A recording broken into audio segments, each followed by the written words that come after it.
everyone, thank you for tuning in. This is your instructor Joy. Let me first play a little tune for you.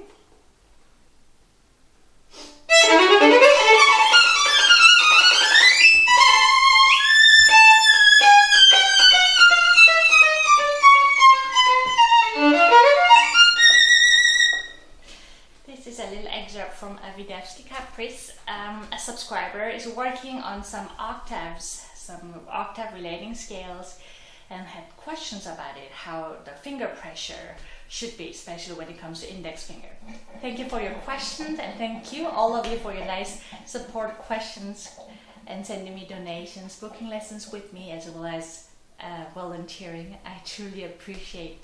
So when it comes to double stops in general, it's a very different finger pressure when it comes. So when you're playing a single note, we almost press the finger, the string goes all the way down.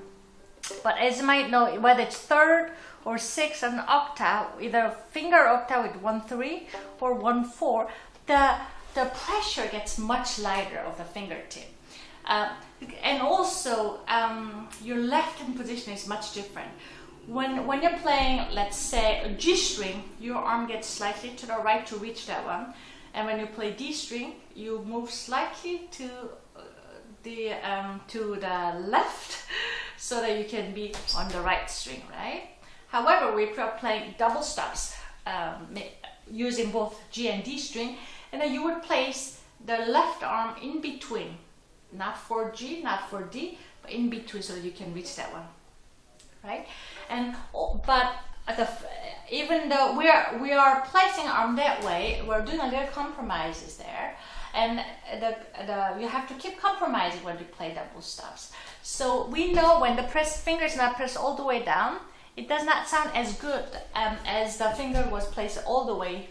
Like for example, this one is always supposed to, but if I lift tiny bit, it's not as nice. So we have to find the limit of the light fingertip where it will allow us to be flexible to shift up and down while playing difficult double stops like octave scales, and without losing sound. So here, so if you look at my first finger, I'm not pressing all the way down.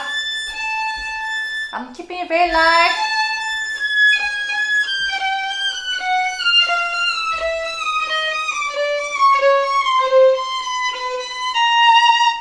Very light fingering. If you have to put a ratio fingertip between first and third finger, my first fingertip weight is maybe 2/3 of what third finger or pinky would be. So which means your index finger is always a lighter one. The reason being is, index finger is already quite big compared to pinky. So when you're doing 1-4, you want to balance that one by making index finger lighter fingertip and giving a little more support of the pinky. Even when you play 1-3, like finger octave, which means 1-3 and 2-4, the similar thing goes. So always the index finger gets a little lighter, or second finger in this case, whatever the bottom note.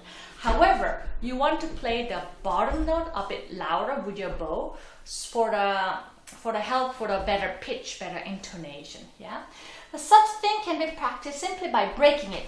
So instead of playing as it's written, you would do, and then you would just place both 1 and 3 or 1 and 4, whichever you do, and then you would double it and slur while shifting, and play only one note so that you can really pay attention to the intonation and then the fingertip weight as well.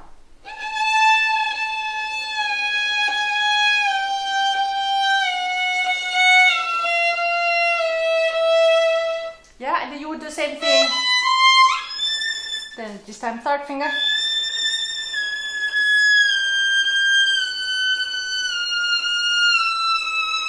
Here, make sure your movement is not too jerky, like that, not like that, but rather light and smooth.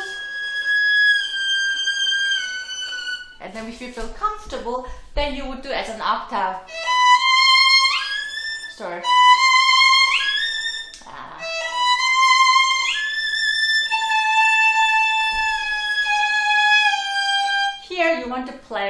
A string louder by putting a little more weight on A string.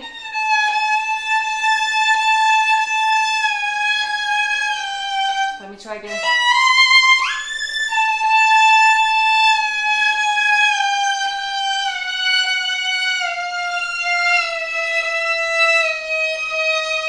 On and on like that, yeah?